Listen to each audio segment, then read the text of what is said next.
Welcome to Tales That Stay, stories that stay with you. Are you living the life you chose, or the life that was chosen for you? Are your dreams truly yours, or are they borrowed from expectations, comparisons, and fear? Do you wake up every day excited to live, or just relieved that another day is over? Before this story begins, ask yourself one question. Whose life are you really living? In a quiet town where everyone knew everyone, there lived a young man who was named Afzal by his parents. From the outside, Afzal looked like the definition of success. He wore clean clothes, spoke politely, and walked with the confidence people respected. His family was proud of him. His neighbors praised him. His relatives used his name as an example. "Bilak Afzal," they would say. But what no one saw was the weight on his chest every morning when he woke up. From a very young age, Afzal learned one rule: don't disappoint anyone. His father dreamed of seeing him become something respectable, something secure. His relatives compared him to cousins who were doctors, engineers, and businessmen. His friends chased trends, money, and social approval. And slowly, without realizing it, Afzal stopped asking himself what he wanted. He chose subjects he wasn't interested in. He followed paths he didn't understand. He smiled in places where he felt lost. And every time a small voice inside him tried to speak, it was silenced by louder voices outside. Do what's safe. Do what people respect. Do what everyone else is doing. Years passed. Afzal achieved what many dream of: a stable job, a respectable position, a routine that impressed others. People congratulated him, shook his hand, and told him he had won in life. But inside, he felt like a guest in his own existence. One evening, after a long day, Afzal stood alone on his rooftop. The city lights stretched endlessly before him, each window glowing with a different life, a different story. For the first time in years, he asked himself a dangerous question: is this really my life? That question didn't leave him. It followed him to work. It sat beside him during conversations. It echoed in the silence before sleep. Soon, the emptiness grew so loud that it became impossible to ignore. One day, while clearing old storage containers, Afzal found something forgotten. A small, worn notebook. Its pages were yellowed, the ink slightly faded. It was his childhood notebook. As he turned the pages, he saw drawings, ideas, dreams written in a younger, messier handwriting. Stories he once wanted to tell. Curiosity he once had. Questions about the world that excited him. He smiled. Then his smile faded, because that child felt like a stranger. Afzal sat there for hours, realizing something painful.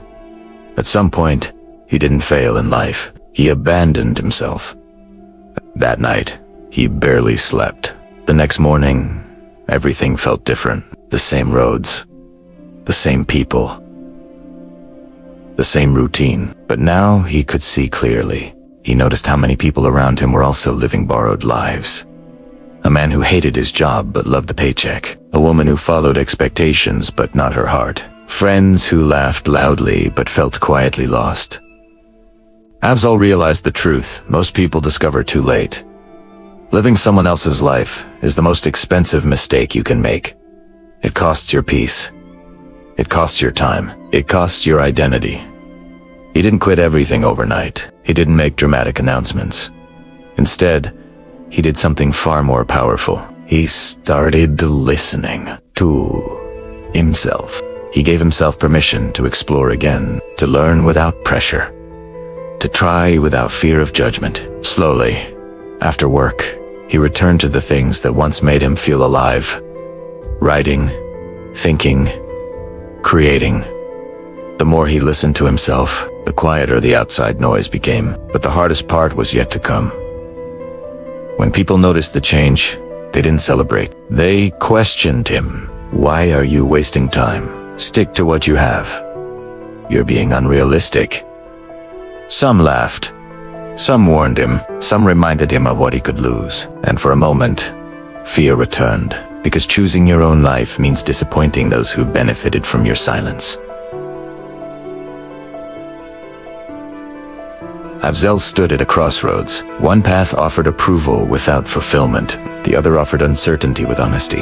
That night, he remembered something he once read. If you don't design your own life, someone else will. And they won't design it for your happiness. Afzal made a quiet decision. He stopped chasing applause.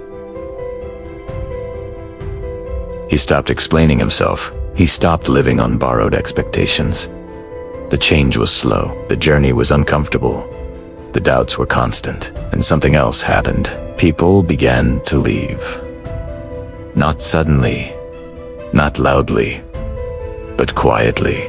Those who were close to him only because he listened to them. Those who stayed because he always agreed. Those who felt comfortable as long as Afzal lived to please them. They slowly disappeared. Calls stopped coming. Invitations faded. Conversations felt forced, then vanished. At first, it hurt. Afzal wondered if choosing himself meant losing everyone. But then he noticed something powerful. A few people stayed. They didn't need him to agree with everything. They didn't benefit from his silence. They cared even when he said no. They listened when he spoke.